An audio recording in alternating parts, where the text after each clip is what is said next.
Perfect day for a ride. It was a 2014. My GS was a 2014 as well. And I absolutely loved it. This is actually a great bike. Compared to the GS, very similar in a lot of ways. Obviously the engine is different, triple versus a flat.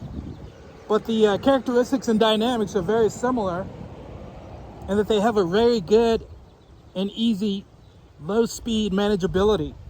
At low RPMs, they just crawl, and makes it really good for any kind of trailing you want to do. It's pretty stable. It's a little tall, but the balance is good. Standing up on it is fantastic. Makes it easy to ride and maneuver. All your basic stuff plus additional. Onboard computer.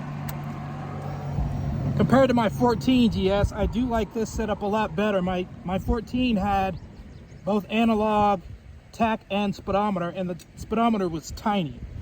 So the digital way obviously is the new age, but this is a good combination of the analog, tach, and a really clear and visible speedometer.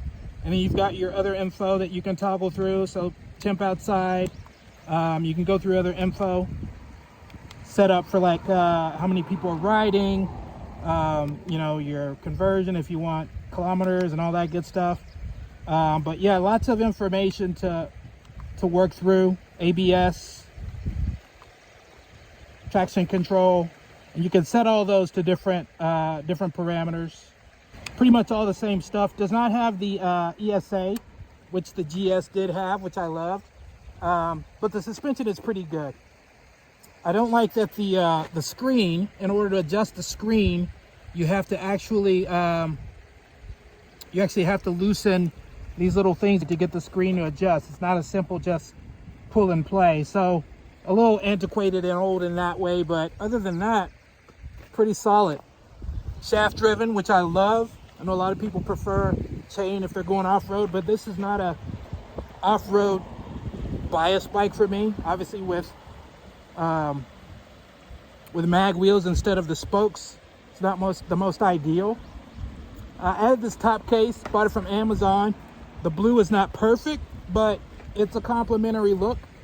My blue has a little bit more purple in it, but it works.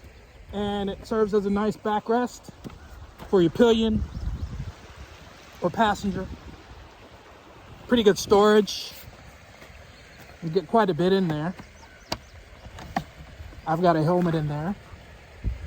This would be good for camera equipment. Should have thought of that, but this is an impromptu ride. But good on that. Everything is pretty solid. Sounds amazing.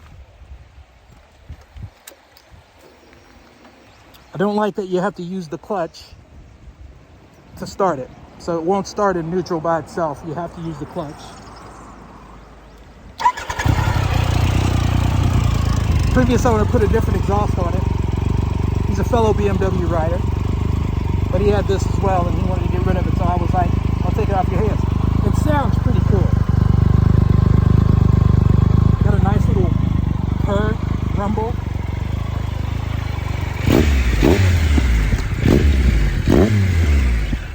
Pops on the deceleration. Not that that's necessary. Lots of fog lights. Got the factory ones. And then the secondaries down here. He did a lot of globe trekking. So he actually rode it across country. Rode at night, which I don't do a ton of.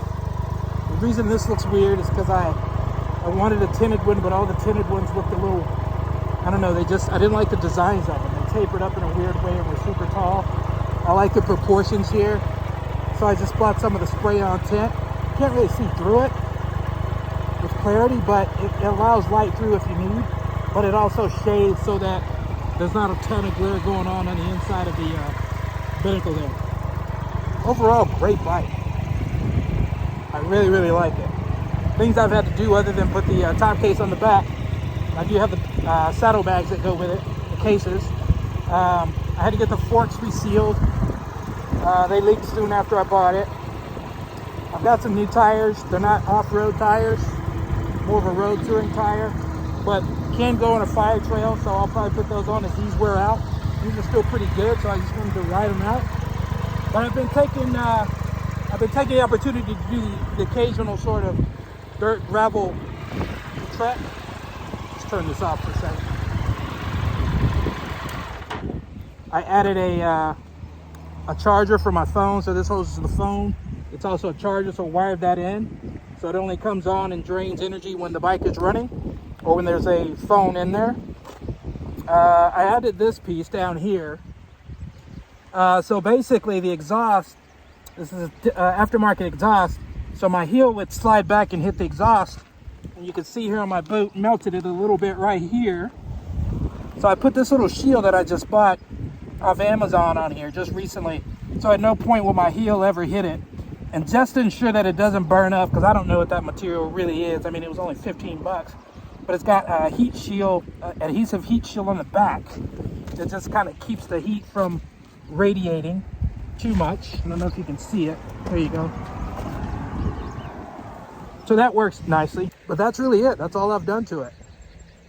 It didn't need much more, but it's been really nice. Got heated grips. Those are for the fog lights, cruise control, and lots of accessory outlets, power. So down here I've got a, this is like a cigarette lighter, 12 volt. Maybe for like if you needed to air the tire or something. And then this is a USB, which is convenient. And then up here, got the factory setup right here, which is that really small one. So pretty much everything you need. I'll do a full video on this some other time. I was just out today and thought I'd take a ride. I wanted to come check this out. This is what riding is all about. Discovery, enjoying nature, just being free and one with the outdoors. This is beautiful. All right, this wraps up my weekend. Till next time, peace out.